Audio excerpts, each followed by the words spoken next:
Mirzapur flavour ఎలా ఉండేదంటే బేసిక్గా మిర్జాపూర్కి షో స్టీల్ అంతా మున్నా భయ్య. సెకండ్ ఎపిసోడ్లో మున్నా భయ్య అని చెప్పేసి థర్డ్ ఎపిసోడ్లో చాలా ఫ్యాన్ థియరీస్ వచ్చినాయి. మున్నా భయ్య బతుకుతాడు, వీడేమో రైట్ సైడ్ షూట్ చేస్తే లెఫ్ట్ హార్ట్కి షూట్ చేస్తే ఫ్యాన్ థియరీస్ ఎలా ఏ రేంజ్లో చేశారంటే Munna భయ్యకి heart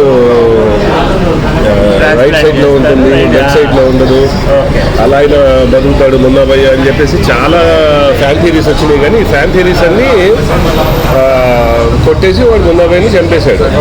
so basic flavour ఏంటంటే మున్నా భయ్య అండ్ వాళ్ళ ఫాదర్ కాంగ్రెస్ పార్టీ వీళ్ళిద్దరి మధ్య ఉండేది. ఒకడేమో స్పీడ్గా పోతాడు, ఒకడు ఆలోచించిపోతాడు. ప్లస్ ఎవడేం చేస్తాడో ఎవరికి తెలియదు. వీడు ఆలోచించి ఏం డిసిషన్ తీసుకుంటాడో వీడికి తెలీదు, ఎవరికి తెలియదు.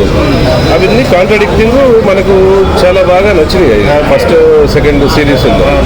అందుకని మొన్న ఎప్పుడు పంకజ్ త్రిపాఠి యాక్సెప్ట్ చేయలేకపోవటము యాజ్ ఎ లీడర్గా, ఆ ఫైనల్గా యాక్సెప్ట్ చేయగానే వాడిని చంపేస్తారు.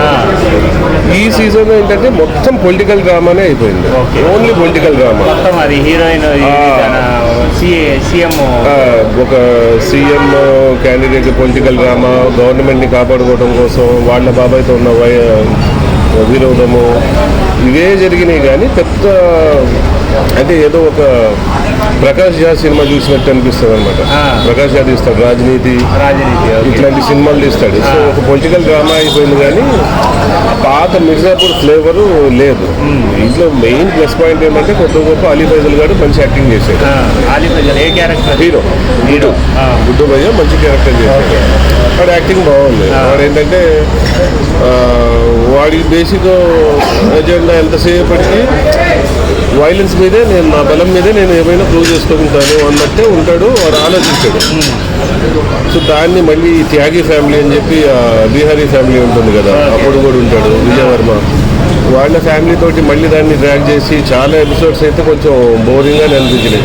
అవుట్ అండ్ అవుట్ 2-3 ఎపిసోడ్స్ తీసేదాన్ని 10 ఎపిసోడ్స్కి డ్రాగ్ చేశాడు. అన్నెసరీగా వాళ్ళ ఫాదర్ క్యారెక్టర్ని చాలా బాగా డ్రాగ్ చేయటము, ఇదంతా కొంచెం లాయర్ క్యారెక్టర్ని కోర్టులో వేసి అది ఇది చేసి కొంచెం ల్యాగ్ అని వీలేదు. కానీ అంటే అంత మిర్జాపూర్ ఫ్లేవర్ ఎక్కడ తగలదు. ప్లస్ ఎక్కడ లేని కొత్త క్యారెక్టర్స్ని ఇంట్రడ్యూస్ చేసి, డాన్లని ఇంట్రడ్యూస్ చేసి, వైలెన్స్ అనుకున్నట్టే వైలెన్స్ పెట్టాడు. కానీ ఆ వైలెన్స్లో కూడా అంత ఇంట్రెస్ట్ రాలేదు అన్నమాట. ఈసారి సీజన్లో కొంచెం ఒక కొత్త క్యారెక్టర్ పెట్టాడు, రహీమ్ అని. ఆ క్యారెక్టర్ బాగుంది. వాడు బేసిక్ ఒక జైల్లో ఒక పోయట్ ఉంటాడు, అదేమంటారు కదా, వ్యంగ్యంగా కవిత్వాలు చెప్పేవాడు, బూతులు పెట్టి కవిత్వాలు చెప్పేవాడు. క్యారెక్టర్ ఇంట్రెస్టింగ్గా పెట్టాడు. కానీ కాకపోతే అవకాశం కోసం వాడు ఒకరిని మర్డర్ చేస్తాడు.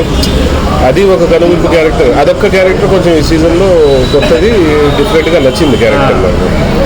మిగిలిందంతా ఓవరాల్గా 3 ఎపిసోడ్స్ 4 ఎపిసోడ్స్లో అయిపోవాల్సిందాన్ని 10 ఎపిసోడ్స్కి డ్రాగ్ చేశాడు. ఆ ఎండింగ్ కూడా అంత గొప్ప ఎండింగ్ ఏమి లేదు, థ్రిల్లింగ్ ఎండింగ్ కాదు. నెక్స్ట్ సీజన్ కోసం వెయిట్ చేసేంత పెద్దగా మ్యాటర్ ఏమీ లేదు. మెయిన్ క్యారెక్టర్స్ని ప్రాపర్గా యూజ్ చేయలేదు, ఎస్పెషల్లీ పంకజ్ త్రిపాఠి వైఫ్ క్యారెక్టర్ని, లేకపోతే ఆ క్యారెక్టర్ని అసలు యూజ్ చేయలేదు. అసలు మెయిన్ పంకజ్ త్రిపాఠిని ఈ సీజన్లో యూజే చేయలేదు. లాస్ట్ ఎపిసోడ్ తప్ప మిగిలిన ఎపిసోడ్స్ అన్నిట్లో కనిపిస్తాడు, సీజన్ మొత్తం కనిపిస్తాడు. కానీ పంకజ్ త్రిపాఠి లాస్ట్ ఎపిసోడ్లో వాడు వచ్చి ఏదో మళ్ళీ రీగైన్ చేసుకున్నట్టు గాడ్ ఫాదర్ మూవీ టైప్లో ఏదో, గాడ్ ఫాదర్ మూవీలో క్లైమాక్సెస్లో ఉంటాయి కదా, సడన్గా ఏదో చేసాడు, అందరిని చంపేయడం, వీడు ఒక్కడే ఉండడం, అదంతా ఆన్లా చేశాడు. కానీ ట్విస్ట్ బాగా ఇచ్చాడు. కానీ బేసిక్గా రైటింగ్లో పట్టుపోయిందన్న ఒక ఫీలింగ్ వచ్చేసింది. ఇంకా నాకు పెద్ద ఎక్సైట్మెంట్ లేదు మిర్జాపూర్ మీద.